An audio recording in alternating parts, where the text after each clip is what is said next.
my voice. I know this is being live streamed. I'm Bernice A. King, CEO of the King Center, and the youngest offspring of Dr. Martin Luther King Jr. and Coretta Scott King.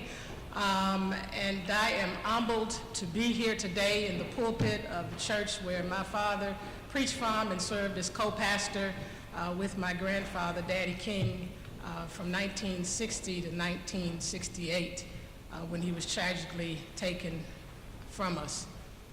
My dad said that darkness cannot drive out darkness, only light can do it. And indeed, we are in some very dark times here in our nation.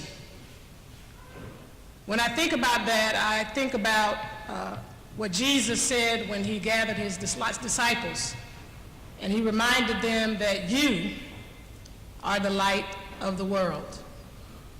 And as we consider where we are today, we have gathered in this pulpit men and women of God who serve as pastors and ministers of churches here in the metro Atlanta area. And we are coming together recognizing that God has called us to be light in this very dark time. Our nation needs leadership. It needs a moral voice. And in my personal opinion, that voice has to echo and come from the people of God and the leaders in particular. In the 50s and 60s, one of the things that was very troubling for my dad when he especially got to Montgomery and he wrote that letter from the Birmingham jail, and also when he got to Montgomery, is that he thought that he would get the support of some of the white moderate Christians who were part of that community. And he didn't get the kind of support that he was looking for, and he was very disappointed. But today we stand here, black and white pastors, to say that we are together, that we are not ashamed to speak out in this time of darkness against the forces of neo-Nazism, racism, white supremacy, and everything else that polarizes and divides us as a nation. The men and women that stand here today don't all agree on everything. They come from different political ideologies. They come from different theological interpretations, perhaps. But one thing we do agree on is that racism is pernicious and that it must be confronted and it must be dealt its final blow. We agree that there is no place in this nation and in our world for neo-Nazism, white supremacy, and hatred and bigotry. But we are standing on the foundation of the Word of God, that love does cover a multitude of sins, but love has many ways of being expressed. As Pastor Warnock reminded us in his prayer just a few minutes ago, and my father said so eloquently, love is not sentimental. But in many respects, love is justice perfected. And so we stand here today recognizing that the issue of racism, yes, it is a hard issue, but it's also a systemic issue, and that we have to address both. And these pastors here in Atlanta have decided to take a journey together in an initiative called Better Together, meaning that we are going to dare to connect with each other, try to understand each other's world and view, but really try to tackle and understand this thing called racism that is troubling our nation. And it's not easy. The discussions get tense. But at the end of the day, they have taken the courageous step to venture into this area and journey together to create relationship and understanding that at the end of the day, they will be prepared as men and women of God to lead not just their congregations, but lead this nation in the right direction, where justice will roll down like waters and righteousness like a mighty stream. And so I have asked a few of them to come and share words from their heart in this hour, because it's so desperately needed. And we want to say to the world that we are working on being better together, and we are going to discover, like my father said, that we just can't attend to the man on the side of the Jericho Road. That's relationship. The man who went and healed the wounds on the side of the road, that's relationship. That's the necessary starting point. That's the connection point. But at the end of the day, we also have to transform the Jericho Road. And we have to deal with these systemic issues that continue to affect people in minority communities and cause us to not have a just and equitable society. And I close with these words. My father said, men hate each other, men fear each other, hate each other, because they fear each other. They fear each other because they don't know each other. They don't know each other because they can't communicate with each other. And they can't communicate with each other because they are not connected to each other. These men and women have decided to connect with each other across a lot of different denominations and political ideologies and begin the journey toward being better together and helping to lead this nation in truly being better. And so I'm going to ask my friend and my brother, Reggie Joiner, to join me now. He's going to share a few words. Reggie, if you'll just tell them who you are, okay, as I told them who I am. Following Reggie, I will come back and give you the lineup of pastors that will come to share together. My name is Reggie Joiner, and I am a pastor in town, and I also helped start North Point Community Church. And I work in an organization, nonprofit organization that helps with kids and teenagers.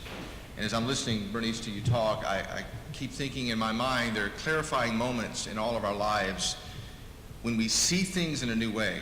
And one of those clarifying moments happened to me a while ago when I was with Bernice, and we were talking about growing up in the 60s.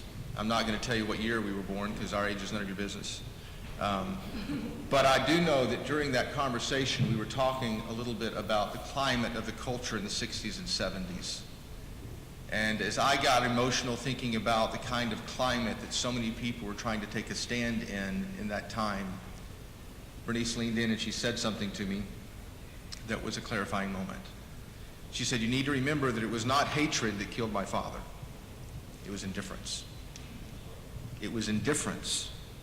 And when I sit around and I talk with the black friends of mine and I talk about these issues, the thing that is overwhelming to me is I really honestly don't believe the black friends of mine are worried about what people are saying that are racist. I think they're worried about what the rest of us are not saying.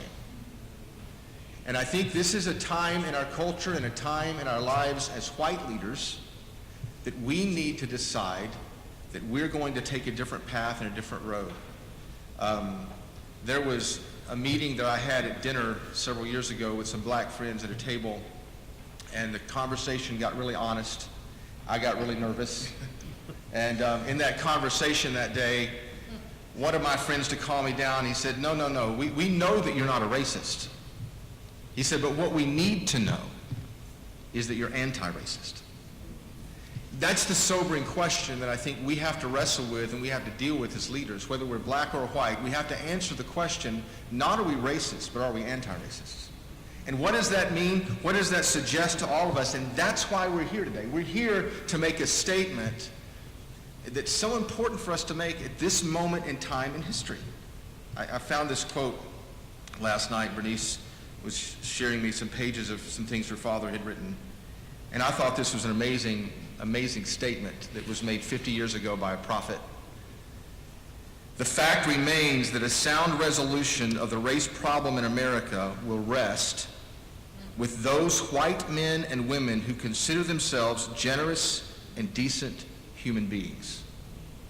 I don't think the primary issue today is simply to solve the problem of white supremacy. It's a sin, and we know it is. I think the issue today is for the rest of us to stand against racial prejudice and bigotry in a way that we did not 50 years ago. It's time for us to do something now that we did not do then. And it's so important for us to think in terms of what that means and what that looks like. If you're a white leader and you're listening to me, it doesn't matter if you're Catholic or Baptist. It doesn't matter if you're Methodist or Presbyterian, because we are the church. And this is bigger than any denomination. This is the time for us to stand together regardless of, what faith experience we prefer. And if you're Democrat or Republican, it doesn't matter. What matters right now is that we understand that this issue is bigger than any political party. This is something as Americans that we should all together stand in unity to fight and to stand against. I jotted down a couple of things that I just wanted to say before we turn it over to so many of these leaders that are in relationships. And I just think this is the time.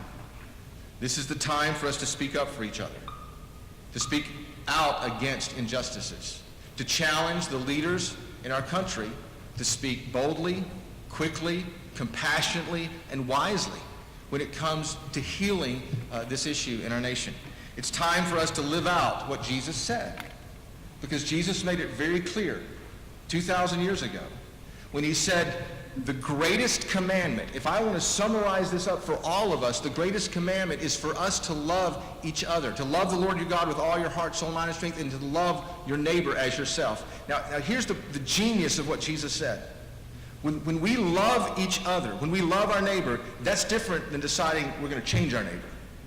The genius that Jesus knew was that if we love each other, it will change us, right?